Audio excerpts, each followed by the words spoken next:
আমিও বলি সুন্নি, সেও বলে সুন্নি, আমিও বলি আহলুস সুন্নাত ওয়াল জামাত, সেও বলে আহলুস সুন্নাত ওয়াল জামাত। এখন আপনি পার্থক্য নির্ণয় করবে কেমনে? পার্থক্য নির্ণয় যদি করতে হয়, আরবিতে 12টা মাসের মধ্যে 2টা মাস ফলো করলে পার্থক্য খুঁজে পেয়ে যাবেন।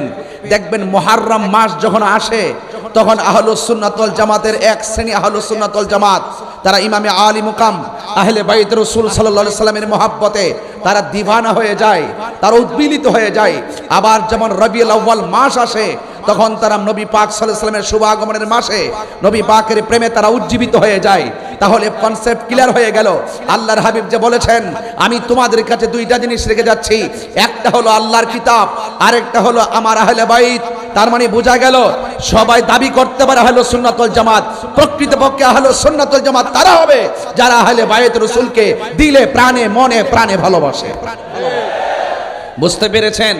এই জন্য দেখবেন আহলে বাইত রাসূল সাল্লাল্লাহু আলাইহি ওয়াসাল্লামের মুহররমের মাস আসলে সবার মুখে এরকম কারবালার আলোচনা শোনা যায় না, আহলে বাইত রাসূল সাল্লাল্লাহু আলাইহি ওয়াসাল্লামের আলোচনা শোনা যায় না, পাক পাঞ্জাতনের আলোচনা শোনা যায় না, ঈদে মিলাদুন নবী সাল্লাল্লাহু আলাইহি ওয়াসাল্লাম আসলে এই নবী পাকের শুভ আগমনের আলোচনা শোনা যায় না। অর্থাৎ ক্লিয়ার হয়ে গেল, ও মুখে দাবি করে সুন্নি কিন্তু হৃদয়ে মুনাফিকি কথা বলেন, ঠিক কিনা?